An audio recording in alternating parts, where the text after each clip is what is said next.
Hey everybody and welcome to Don't Copy That Floppy. Dan is away from his post. I was turning a clock so I knew what time it would be. So we know when we're done and don't just talk forever. We have like 2 computers open. But there's so much stuff going on them though. Windows. I can't see the clock. Windows everywhere. There's windows on my windows. Anyway, we have interrupted your chiptune music, and we are Don't Copy That Floppy, a weekly video game news program.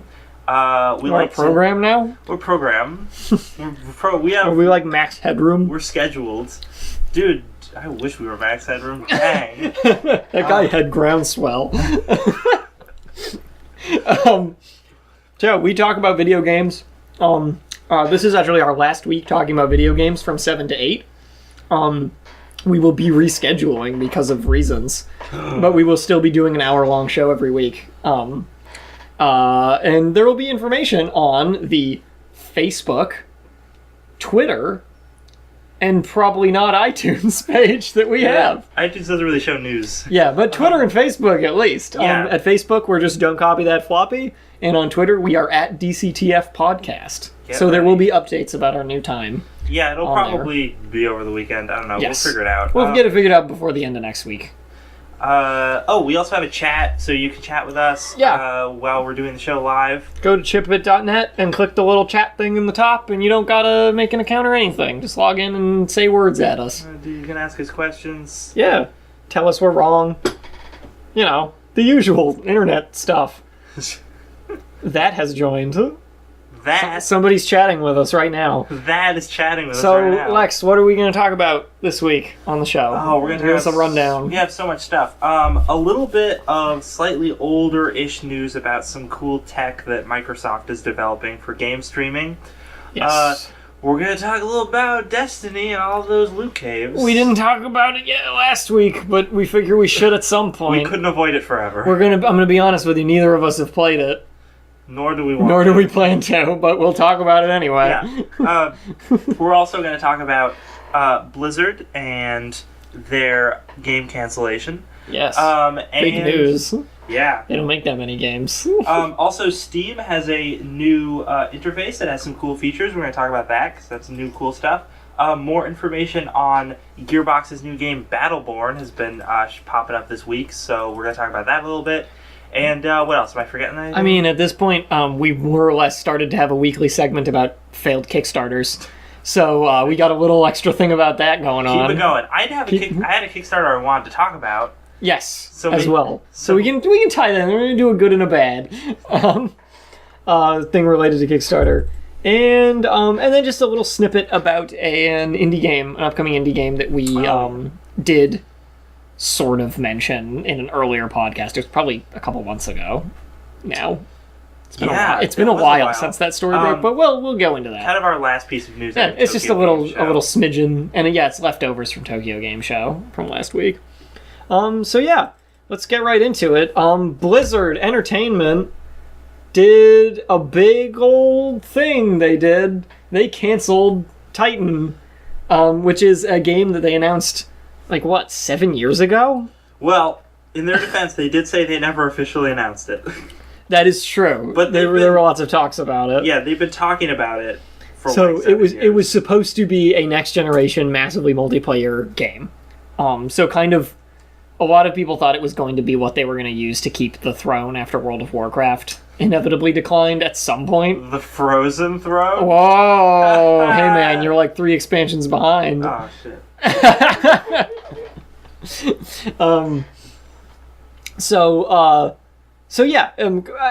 would say that it seems to me they were not trying to get a different thing that would be shared with World of Warcraft, but this seemed to me like it was probably a planned thing to pick up more subscribers once World of Warcraft started slipping.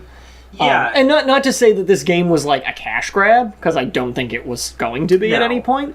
I just think that they knew that at some point World of Warcraft was going to stop being lucrative, and they wanted to have something in the works, or out already, to grab people. Yeah, and there's a lot of great quotes. We got a Polygon article from the 23rd. Yes. That I'm going to quote from here, because they did really great interviews with Mike Mornaham and Mr. Metzen. Yeah, Chris Metzen. Yeah. Everybody's fave. Yeah, dude, all that art he did. So good. Anyway, so one of the quotes is, "We didn't find the fun," Mornheim continued. "We didn't find the passion. We talked about how we put it through a re-evaluation period, and actually what we re-evaluated is whether the game was really wanted to be making. The answer is no." So yeah, I mean, this is something that Blizzard has done before. Yes. They're also one of the few AAA studios around that has the personal, like, clout and strength to just say, we don't actually want to make this game. Yeah. And not make it. I like that the main reason that they said they canceled is because they didn't think it was going to pan out into an actual fun game. That is the best reason. I can think of a dev team that might have wanted to do that recently. I'm not going to name any names, but we're talking about them later in the show. That was a little too acidic, I'm sorry. But yeah, there was some... Was there anything official said about what kind of game it was supposed to be?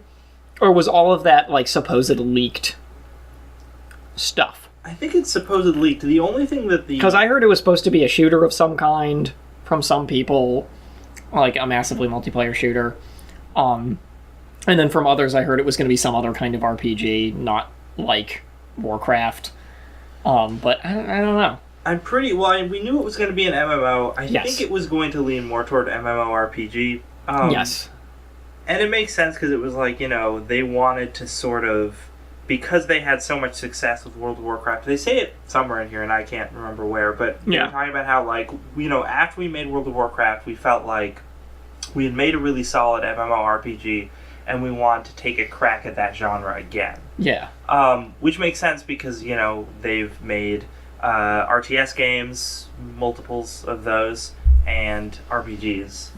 Yes. So it makes sense that they're like, oh, we've grown into this other genre, let's make another game in that genre. Yeah. Speaking personally as someone who got very worried when Blizzard merged with Activision about how Blizzard's integrity was going to be maintained, and also speaking as somebody who kind of was concerned at that integrity being maintained, seeing how World of Warcraft just keeps getting new stuff pumped out for it and gets progressively more ridiculous and everything, which is, you know, inevitable power creep on a game like that. I was happy to see that they still had the gumption to just cancel a game when they didn't think it was actually going to be worth making. Like, it's nice to see that they still have that much creative control and that much sense of themselves, in spite of their insane success with, like, World of Warcraft and such things. And they also said that, they say in this article, they mention Hearthstone, and how that's a very small thing compared to most of the other stuff they've been working on, but people freaking love it. And that game is a lot of fun. Metzen says, I'm sorry everybody, there's feline technical difficulties. Metzen even says, maybe we can be what we want to be and inspire groups, groups around the company to experiment, get creative, think outside the box, and take chances on things that just might thrill people, Metzen said. Maybe they don't have to be these colossal summer blockbuster type products. So if anything, maybe this was like, it's a little like nudge to this big AAA company that's like, hey, you don't need to make $200 million games just to get people to notice you and enjoy what you make. Like, you don't, just because you're not a little tiny indie studio doesn't mean you have to avoid making indie studio-esque games, you know? Yeah. I don't know. It's an interesting message. And like this article says, or this article links to an opinion piece saying that canceling Titan was proof of their Blizzard's strength as a company and not a weakness, which I would agree with. Yeah, there was Polygon had this other article. They're interviewing an analyst. Mm-hmm. Oh yeah, let's move on to this because and directly related to this story. And he keeps making this point about how Blizzard is in big trouble. Yes. Because the title of the article is "Analyst Says Titan Cancellation is a Problem," quote unquote, for Blizzard's future. And the main thing he's coming from here is like that Blizzard doesn't have a big game on the way as a fallback after World of Warcraft, sort of. I don't know if there's more to it than that specifically. That is pretty much That's the gist. Yeah. That they're going to go a long time without another game coming out, and that could hurt the company. Yes. And on the one hand, plus he's also like, well, they've invested a lot of time and money into developing this game, because it has been 7 years. Yeah. And all of these things would be really reasonable if he was talking about Ubisoft, or he was talking about, I don't know, name another AAA company. Yeah. But Blizzard has never worked that way. They've always had extremely long development times, and sometimes they've canceled their games, like StarCraft Ghost.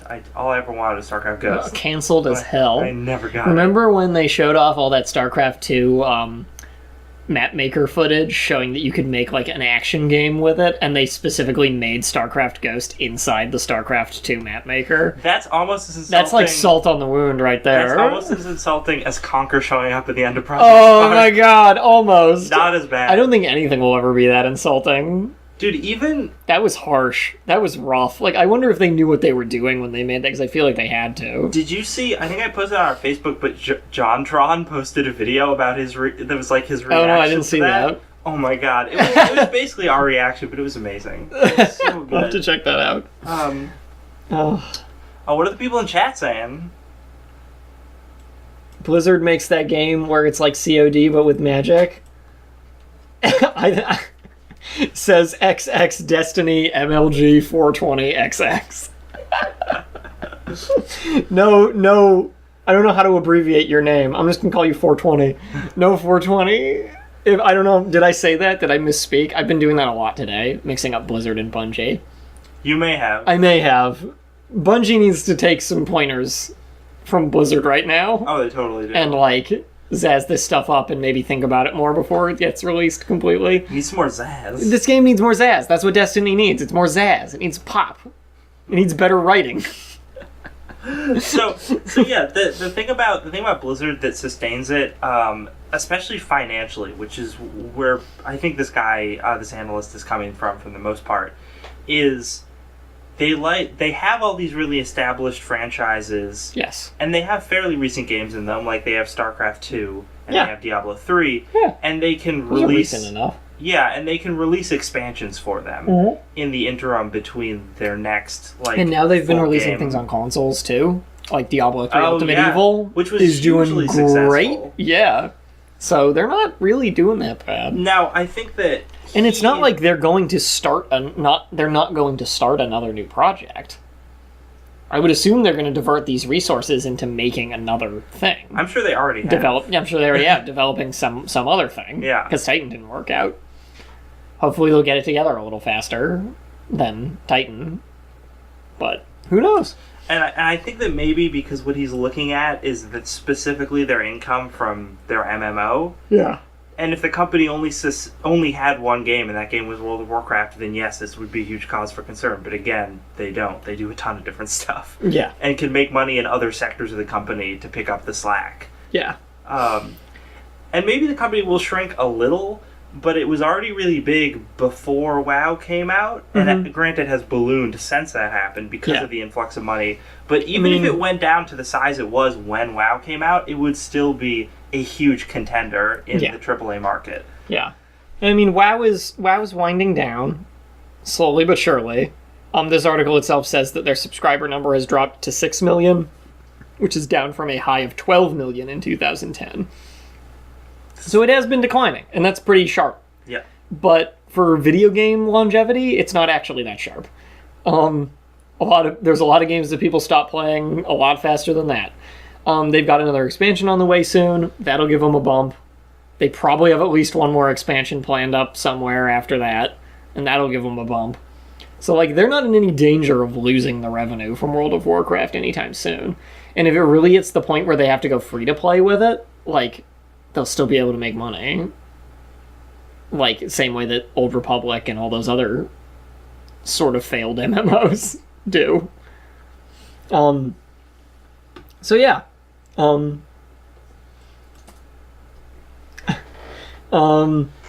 Let's talk about Destiny. Oh, Destiny. Our chat friend will be very excited to talk about Destiny with us. 420 Destiny. Destiny MLG 420. This is for you. This one's for you, Morph. Where's Gene? Where's Gene? So, Destiny. Let's just get right into it with an interesting story about Destiny. So, players in Destiny found a cave, with given its endlessly respawning enemies, with good gear drops and stuff. You could set yourself up in such a way that you could infinitely kill these enemies and get infinite rare drops and cool items. And it was just a big loot cave. And everyone was doing it and being like, this is great. Get all the loot I ever wanted. And because, yeah, who wouldn't? It's great. And then Bungie said, oh, this isn't really what we wanted to play the game. They said that they're the issue fix, hotfix that was released on September 25th, which is when this article was published, reduces, quote-unquote, the effectiveness of a humbling number of economy exploits. So, which basically translates into, we nerfed all the glitches that we forgot to take out so you could get loot. That's a good translation. Thank goodness you're here. This thing was removed, and they said that they wanted, they were both impressed and humbled by the speed at which the community gathered around this exploit in the game. But they also said that just shooting at the same thing for hours on end isn't their dream for how Destiny's played. Really? Which, when I read it back right now, sounds baffling to me. Like, are you sure that's not how Destiny's played? Yeah, that's what it is. Their hope is that social engagement in public spaces is only one part of the Destiny experience. So what they basically said is that they want you to actually play the game and not just sit there using a cave exploit, which I do get. Like, all kidding aside, I get what they mean. No, but you know what's funny about this, and why they should have totally expected it, was, as going back to World of Warcraft for a second, I remember, like, when every World of Warcraft expansion comes out, and Blizzard is always like, oh man, we made this massive boss dungeon, and it's, like, the toughest we've ever made. It's crazy, and it'll be beaten within, like, 12 hours. Yeah. I can't remember how long it took some people to beat the, like, insane hard bosses, quote-unquote, in, like, World of Warcraft when they started being released for, like, Icecrown Citadel and those late game raids and, like, Wrath of the Lich King. I don't think it took that long, though. It took, like, a couple days tops. Because people who play MMOs are hardcore. Oh, yeah. Yeah, they're really good at that. So, yeah, like, if this loot cave existed, yes, it was going to be exploited, and it was going to be found immediately. It was already being exploited, yeah. So, it was found, it was exploited, Bungie shut it down. From an article from today, the day after this first article... Destiny players, Destiny 420, do you miss this loot cave? Do you miss the loot cave? Don't worry. Did you know about the loot cave? There's another one. There's another one. So, in the article from September 25th titled, Destiny's Loot Cave has been shut down by Bungie, we have an article from September 26th titled, Destiny players already found an epic new loot cave. So, yeah. There's already videos out about finding it. The exploit from the other one was closed by the hotfix.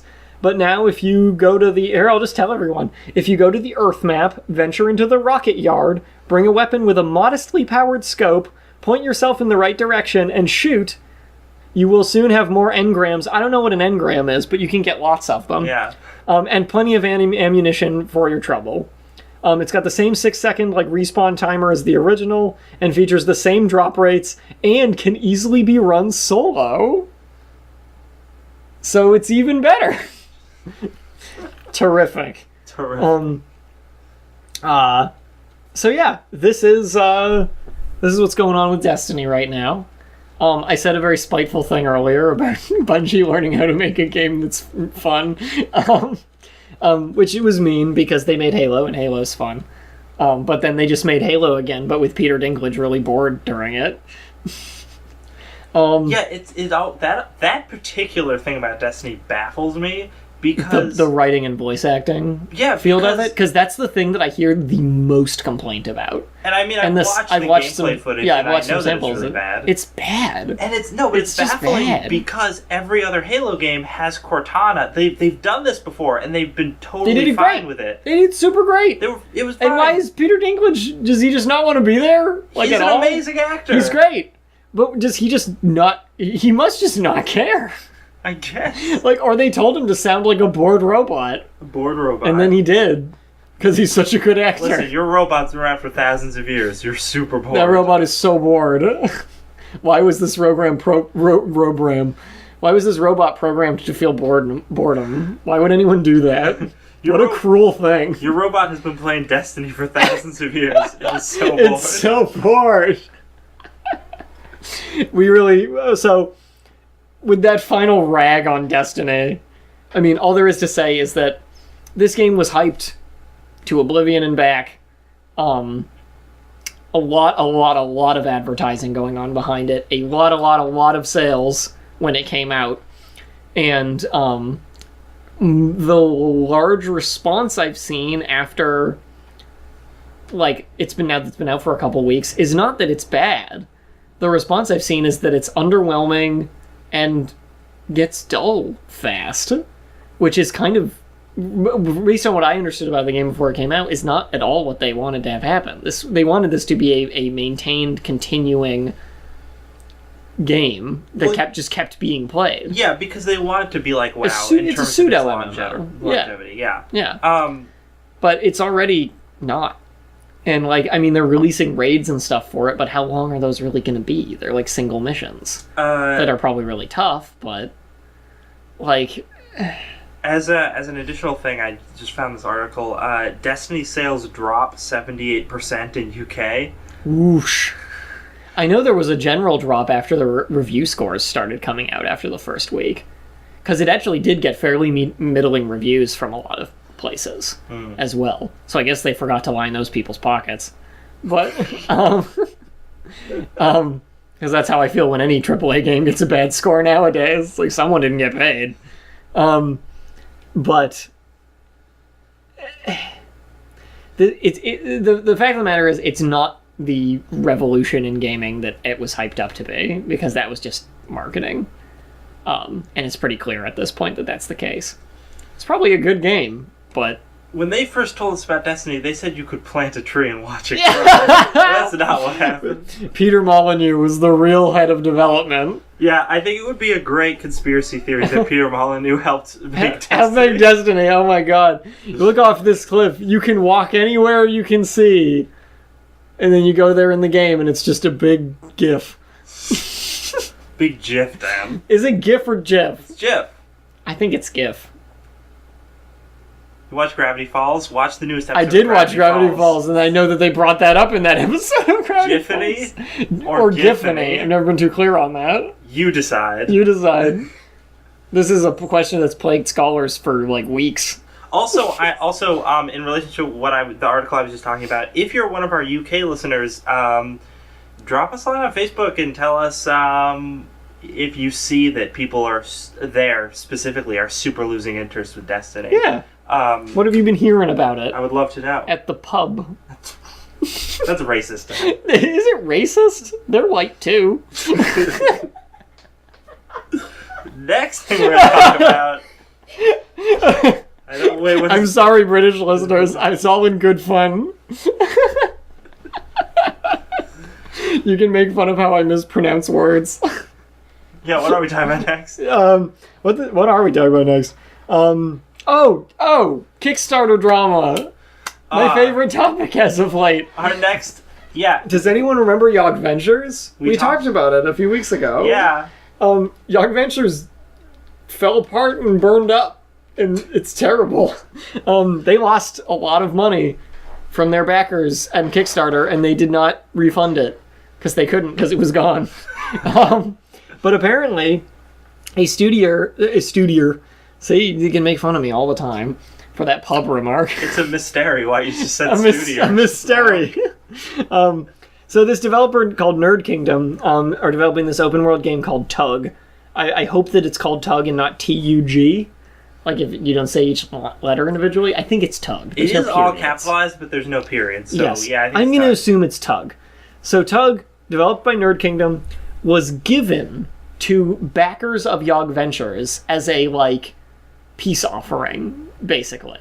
They were given access to this game as part of to just try and calm things down. And I assume this was because the people from Yogg's cast knew the people from Nerd Kingdom? I am assuming that as well.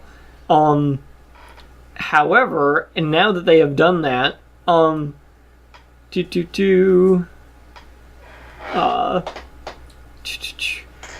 they've done that, their company is undergoing major layoffs, which is resulting in delays to their own backer rewards for their kickstarted sandbox game, Doug.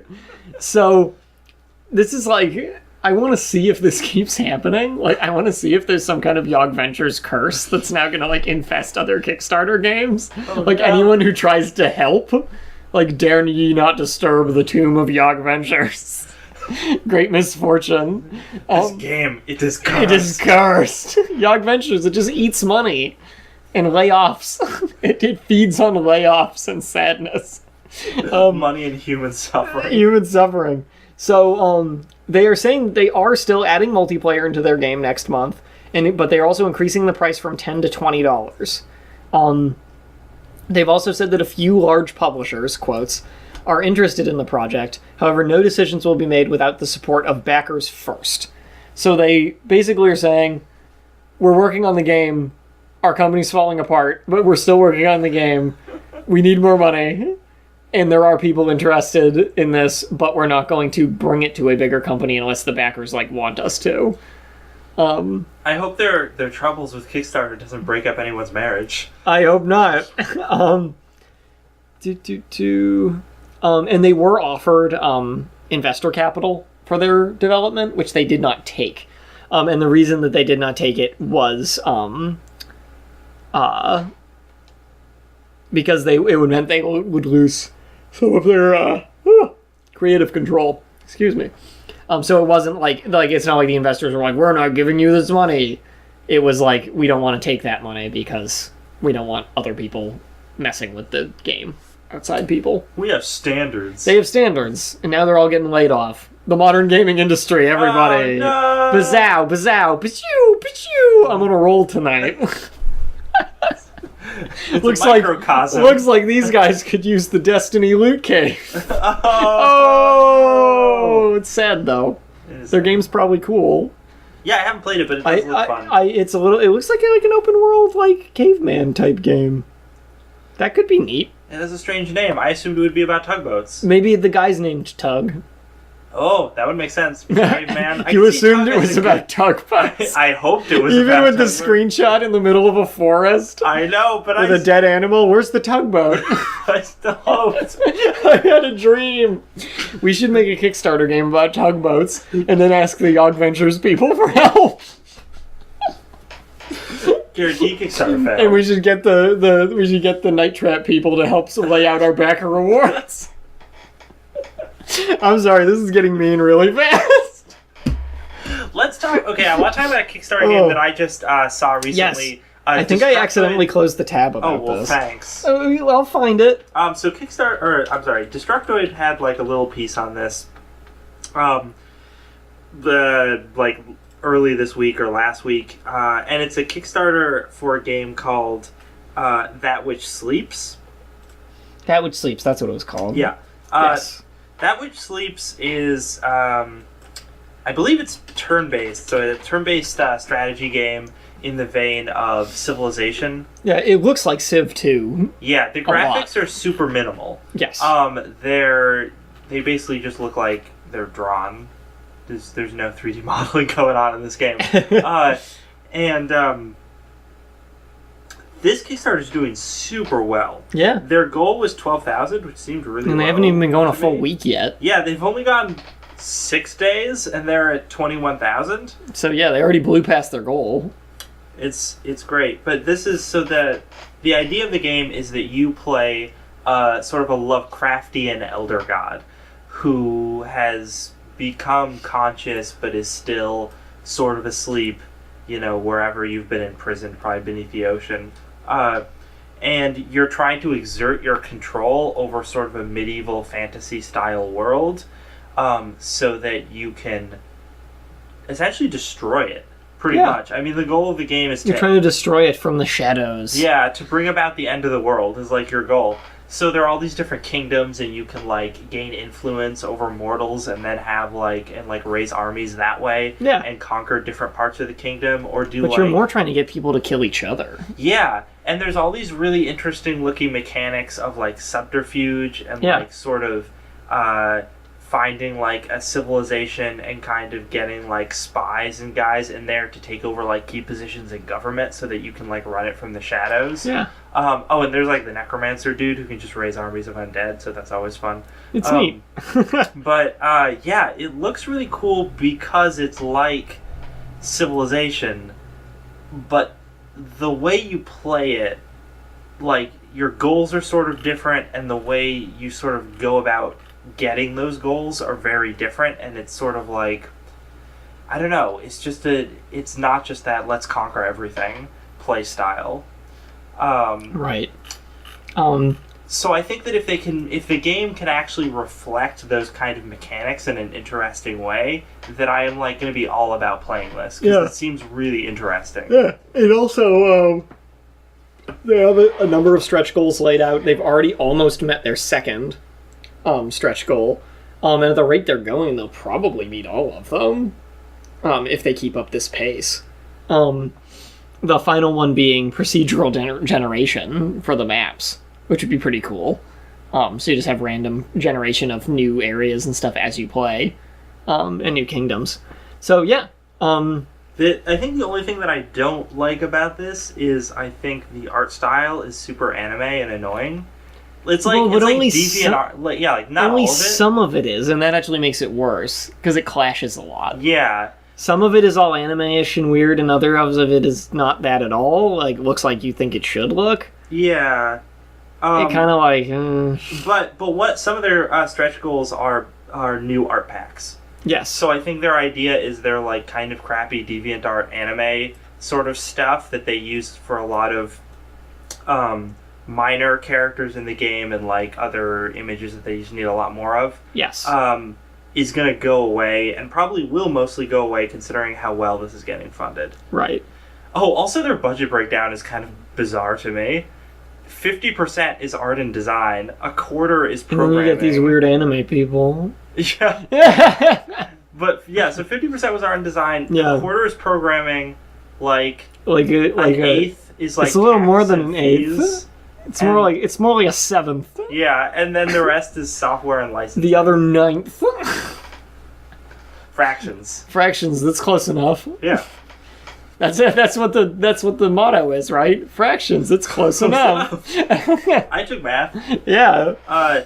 So this is another game that I'm definitely going to follow the Kickstarter, and I'm going to follow it, when it probably goes on Steam Greenlight and stuff to see if it fails or not, so that hopefully we won't be doing another segment on it. Oh, no. Oh, no. Great news, everybody. We've just received support from the art team that helped with Yog Ventures. You're dead. Dead in the water. We've lost. And Peter Dinklage is here to do all the dialogue. There is something ancient and dark here. Deep and dark. And ancient. Thanks, Dink. This god came from the moon. Oh my god. So... Hey, real quick. Oh, yeah. Did you just tune in? Are you really confused as to what you're hearing? Sorry. That's all. Goodbye. This is a Chip It Music. This is Don't Copy That Floppy, your weekly video game news and a little bit of reviews podcast. We are on Fridays from 7 to 8 on chipit.net. You can stream it live. This Friday, 7 to 8, like right now. It's going to change soon. This is like episode 15 or something if you're watching it in the archive. Oh, it's so good. And episode 16... It's going to be different. But if you're watching it, or if you're listening in the archive, that doesn't matter to you because you're just listening to the archive. That's episodes. True. You don't care. Anyway, so yeah, we do video game news. We do it every week. We do it for an hour.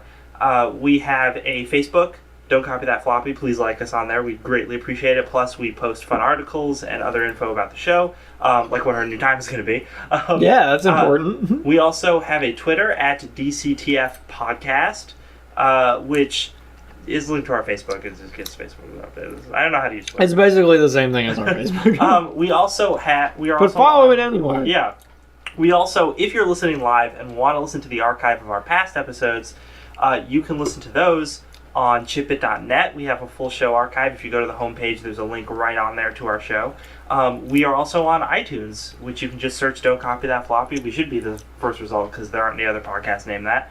How could that even be? How could it? How No one's really? ever thought of that name before. It's certainly not from anything. Yeah, so please check us out. Subscribe on iTunes. We greatly appreciate it. And give us some reviews on there, because I want some reviews on there. I'll go review us. No, don't. That's no. I'll At give least us- get your girlfriend to do I'll it. give us 3 stars. Needs work. I mean, at least you wouldn't be biased. You would be giving. You'd be like, well, this is really what it should have. The Peter Dinklage of reviews. Very, very, very moderate. What's Microsoft getting up to? Let's talk about that. What are they doing? Microsoft, your technology blows my mind. Do it. All Tell right. us what they're doing. I want to know. Now, this is something Microsoft announced, and this was technically in like late August that they first started talking about this, and there was some We're more right on the news. cutting edge of this story. Yeah, moderate. No, but they announced a little more news on it halfway through September. Yeah. Specifically, I'm going to be citing an article. We were going to talk about it last week. We just didn't end up having time. It's true. So I'm specifically citing an article from NeoWin, which was posted on September 10th, I believe. Yes, September 10th. And yeah, it's this really cool thing that they're developing to stream games, and specifically to stream games to web browsers. Yes. Now, when they first tested it, they were testing it like in August and stuff. They tested it with original Xbox games, so they tested it with like Fable and Doom 3, and that worked really well. And then they moved to 360 titles, and they're still doing some 360 titles, and now they're starting to say like, oh no, we can do Xbox One titles as well. They're probably going to be doing, they've been testing it with Halo 4 most recently. But okay, so this is crazy. I want to read to you what this does. This is the big problem with streaming is latency or lag, and their software compensates for that in ways that I didn't think were possible. Really? And it's amazing. All right, so I'm going to quote from another NeoWin article from the end of August when they first announced the tech. Yeah. So they say, the paper says that using this method can mask up to 250 milliseconds, or about a quarter of a second, of latency.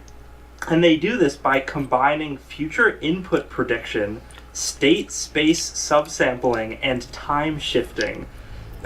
What? Misprediction compensation and bandwidth compression. All right, Doc. But how does it work? When you combine all these features together, Microsoft refers to it as DeLorean.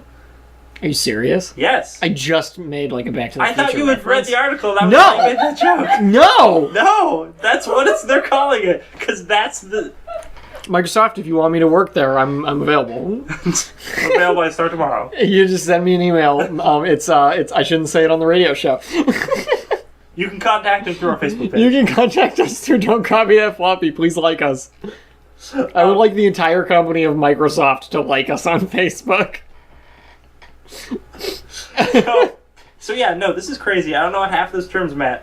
But basically, They said time shifting. there's time travel. There's time travel involved They have in this. algorithms that predict the future of your gaming experience so that they can figure out what frames are going to come up before they come up. So that if there's a lag, they have those frames already. That's fucking... Oh my god. It's nuts. That's I mean, crazy. it's only a quarter of a second, but it's still But that's nuts. still... Then that's a decent amount of latency. Oh, yeah. Like, that's pretty good. Well, good for them. I don't know what any of that means, but good for them. Yeah, it's crazy, and it's still stuff that, is in their research labs, but they have shown a little bit of it off to specifically NeoWin and some other outlets. And they're like, Yeah. oh man, this is cool. And they're claiming it can stream latest Xbox One titles even at 60 frames per second. Oh yeah, that was the other big thing, 60 FPS. Which, PlayStation Now is not. Yeah, that's boasting nuts. yet at all. The one thing I read about this that made me think it was really weird, and the guy who's writing the article brought this up because he thought it was really weird. Yeah. It was a really good point to make, was that they're talking about, like, oh, we're going to run this in browsers, it's going to be great. So if you were a company making a console that is not winning the console war, it's not in last place, Nintendo. Come on, man. but it's still trying to, get more sales, right? Then why would you release a service that allows people to run stuff in browsers, which gives them less reason to buy the console? Now, the assumption that the guy who wrote this article, I totally forget where this was from, and I apologize for that. But one of the things that he thinks is that it'll be like you have to buy the Xbox, and then you can stream from that to your PC or something.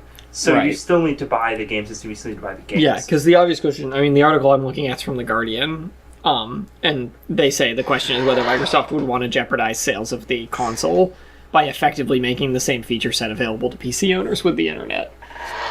Which the answer is that they wouldn't want to do that. So, what was the other thing? We know this tech is still a ways off because they're still making it and testing it with different games. Yeah. So it's going to be a while until we see it. Right. But I'm excited. I'm very excited. Yeah, that's really cool. They've got some pretty amazing stuff going on, apparently. While we're talking about companies zazzing things up, Valve zazzed up Steam a bit. Zat made it blue. They made it blue instead of gray. That screenshot. Wow, it looks great. I don't think I've updated it yet. You should. No, actually, you should, because I actually think you're required to, but you should. I just haven't logged in. Because this is really cool. So they updated Steam, and one of the main things they focused on was searching for games. Yes. Mainly because Steam is getting so big, they were saying that in the last, how many months? The last 9 months, there have been more than 1,300 releases on Steam, which is crazy. Yeah.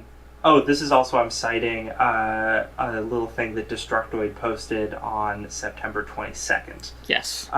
So Steam was like, yeah, we really need to do a redesign so that it's easier for people to find games, and specifically find games that they're interested in and they don't get bogged down in all the other stuff. Right. Now, they sort of started making a new way to search a couple months ago when they introduced the tagging system, where when you have a game on Steam, you can choose to, when you're in the same window that you buy it, where that has all the game details, you can choose to tag it with like RPG or FPS or like turn-based or co-op or something like that. Didn't they have like a free tagging system for a while too, where people could just kind of tag it as whatever they wanted to? Yeah, I think that you can... If it got tagged enough as certain things, they would pop up too. Yep. I'm pretty sure that is how it works. Yeah. So they had implemented that already, but a lot of, like, the way the searching for the tag stuff worked was really bad. Like, you could only typically... I never tried using it, so... Yeah, you can only typically search, like, one tag at a time, which really defeats the purpose. Yeah. Because it was like, I want an RPG that's turn-based. Well, I can search through the RPG-tagged games or the turn-based tagged games. Right. So with the new update, they fixed that. Now it's way easier to do that. It works a lot better. I still actually think it has a little ways to go, just because getting to the window that you do that on is, like, weirdly difficult. I don't know why. But yeah, now it'll give you a list of games, and then the tags are just like checkboxes on the side, and you just check like the stuff you want. Right. And that works really well. Super happy about that. The other big thing that it has is that when you go onto your homepage, now Steam has like an algorithm thing, sort of like how Google's been doing forever, where in the case of Google, they look at all the stuff you've searched for in the past, and then when you search for new stuff, they sort of will either fill in your text in relation to the kind of things you've searched for in the past with those options, or they give you search items that are more in line with the kind of stuff that you search usually. Right. So Steam has instituted a feature kind of like that for your homepage, where it's just like your games that they think, or new games, or just games in general that they have that they think you would like based on stuff you've already purchased and stuff you've searched for and you have on your wish list. So this is cool, and I'm glad it's there. The only time those features really bother me is when that's like the only options you have, because then it's tough to find games sort of outside of your wheelhouse. But luckily that's just like sort of one bar on your homepage, and below that there's stuff like new releases and there's like new releases, indie titles, there's popular stuff. things. You can always just search by basic genre if you're just looking for something in general. Like, there are plenty of ways to find games on Steam. So but adding more is not bad. And the last thing they added, which may prove to be the most interesting, and I really want to see how it works out, is a curator system. Now, what that is there are different like groups on Steam that can be made or have been made, where somebody runs it and they talk about different games and like give reviews or they recommend certain games. And what the curator system says is that you subscribe, or rather you follow different curators from a big old list of them, and you can like search certain ones, and then all the ones you follow on your homepage on Steam at the bottom, it'll be curator recommendations. It'll just be what those people like to play. And like, so one of the big ones that was mentioned first was like Total Biscuit, and I think he probably has the most follows on there already because he was like the big one they kept talking about when it launched. Interesting. So like I followed him, and I followed like Destructoid and a couple other people. And it's cool because if there's a game that all of the people you follow like, then those are the ones that will show up first. Because it's like, cool. So it compiles them together. Yeah. That's interesting. I like that. And and it's just like a list of different recommendations from these people. So it's really cool if there's like, a game journalist perhaps that you like a lot, and you can follow them and see what they're digging to give you, and it's like recommendations that pop up on your page. Yeah. So yeah, that's pretty cool. It is. It's really cool. I'll have to download the update. Yeah. You have to. Just adding functionality onto the old system. Yeah, it's just giving you a lot more search options, which is really nice. Yeah. Because the sheer volume of stuff on there now, especially with Steam Greenlight and early access and all that stuff, is like ridiculous. Yeah. So we meant to talk about this a while ago, like last week, and maybe even the week before that. Well, more news keeps popping up about it, so it's not like it's old yet, really. Yeah. This particular article's from September 17th. And this is about Battleborn, the new game from Gearbox. Oh, Battleborn. Oh, Battleborn. You. I hate you, Randy Pitchford. I hate you. If I ever see you on the street, I'm going to kick you in the nuts. Anyone else who works at Gearbox, you're good people. You got no problem. You're great. You're wonderful. You're dolls. For Randy Pitchford, you better not come near me. I'll give $1 million to whoever delivers me the head of Randy Pitchford. I shouldn't say that on the radio. That was a joke. It's a joke. I don't really have $1 million. If I did, though. If I did, though, maybe we could talk. Yeah. So Battleborn, when it was first announced, we did a little story on it by Gearbox, and they talked about it. Yeah, we more or less just said they're making this game called Battleborn, and the art style looks weird.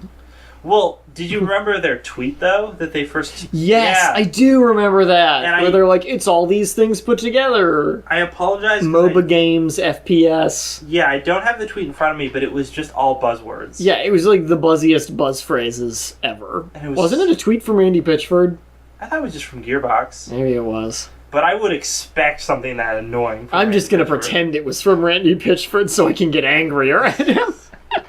Anyway, now people are playing Battleborn. Yes. A lot of game journalists. And they did a big, Polaris had a big 18-minute thing about it. Yeah. Like video about it. They got played a lot. So if you're interested, you can go check that out. It's apparently still pre-alpha, which is crazy to me because it looks really polished. Pre-alpha is a buzzword nowadays, though. That's the thing. No, pre-alpha means the game is nigh unplayable. I know, right? That's what it should mean. Yeah, no, this game's in beta. Yeah. This game looks functional enough to be in beta, or at least super late alpha stages at worst. So the thing about this game, the way it works, it's not really a MOBA, even though that's what a lot of people were calling it, and what was it initially called in their tweet. I can't figure out why they called it a MOBA game. Because you play with other... It doesn't make any sense. No. I mean... Does that just mean multiplayer nowadays? I mean, I guess technically it is a multiplayer online battle arena. Like, Yes. there are competitive maps where you do that specifically, but if you compare it to the way other MOBAs work and the way, like, you know, their perspective and the way their systems are, it's nothing like them. Yeah. So, yeah, like, I guess it's a MOBA, but it's not technically a MOBA. It's mostly an FPS. Yeah. So what it is it's first person. Let's get that out of the way. That's super important. Co-op intensive. Yeah, it's co-op intensive. It's an RPG, sort of, in the Yes. same way that Borderlands is an RPG, sort of. Although it takes the RPG element, it's even lighter on that. And there's a reason for that I'm going to get into. It seems like it is a MOBA in the sense that you play individual games and you level up separately in each game. Yes. All on MOBA games. You will reach the minimum to the maximum level within a game that lasts about a half hour, Yes. they say. And that's the thing that I find most interesting about this. Because otherwise Right. it's just a lot of shooting, and you're with your friends, and you're either destroying robots in this sort of co-op campaign, or you're fighting against other players, whatever. And, like, that's cool. But yeah, I think the thing that's really different about this that I find super interesting is that, you know, they're 30-minute games, which for a shooter is like a really long time to sit and play. Or, It is. Like, around. It is. And that's the RPG side of it coming out. Yeah. And the fact that you level up from... If you're going to have leveling and skills, it kind of has to last that long. I don't remember what the level cap was, but you level from minimum to maximum over the course of a match. It's like League of Legends, I think. Oh, League. Because I'm pretty sure that happens in League of Legends. Okay. I don't know. I don't know. I don't want to know. So please, nobody inform us about League of Legends on our Facebook or Twitter page. I'm going to be happier if I just don't know about League of Legends. But yeah, so, and the way you level up, there's like a very quick, it's not like the Borderlands skill trees. Yeah. It's this thing they're calling the Helix, which is basically just a binary thing. Wherever you level up, it's like, you can choose between these two skills, pick one. So then you're like, you switch to that menu when you level up, pick something really quickly, and then you're back in the action. And that makes sense. It was a good idea. And between, like, that offers a little bit of character customization. I think they've talked about how there's all sorts of different weapons. Yeah. And other items and, I guess, armor and different stuff that you can collect because there's going to be fat loot drops. There's apparently also no revive mechanic. Oh, so once you're dead, you're done. Man, if you made it 23 minutes and then you died... That would stink. What a sad day. They should just make it... They should just call Cliffy B in so that he can make the slap you up mechanic. Yeah. You're all right. So this game... the main thing I want to bring up about this game is this game's being made by Gearbox, right? Gearbox also made Borderlands. Yeah. Right? I think they did. Right? Yeah. This game is way too similar to Borderlands. And I don't mean gameplay-wise, because I bet gameplay-wise it's going to feel a lot different. I mean stylistically speaking. I don't think that this is differentiated enough from Borderlands in that respect. Will this hurt its sales? Probably not. No, but for me personally, it really hinders my interest in this game. Because, like, it's just quirky sci-fi again. That is true. It is. I don't really know what else to say. It's just quirky sci-fi again. That's become a really common thing now. Because of Borderlands, kind of. Because you also have, like, WildStar. WildStar. Destiny was actually advertised a lot as quirky sci-fi. The way they advertised it in some of those commercials and stuff, like the live-action commercials. Yeah. It had that same vibe to it, you know? I feel like it's just trendy right now, and they want to make something that's similar to Borderlands, but just different enough that nobody really talks about it being so similar to Borderlands. And I don't know. Once again, game may be good, game probably will be good, but it's just... I wish they were taking more of a risk with it, I suppose. It feels like they're playing it really close to the fence here. Yeah, and especially since it's got the like a shooter with RPG mechanics in it. Yeah, it's too much. It's like too much for me.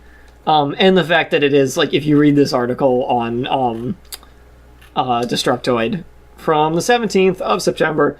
They talk about how, like, oh, it's got this really serious setup and backstory, but don't you worry, it's wacky, just like the Borderlands. Everyone says funny stuff all the time. And it's like, I don't mind humor in my games, but it just feels so forced now. Like... But did you see the robot who wears a tail suit?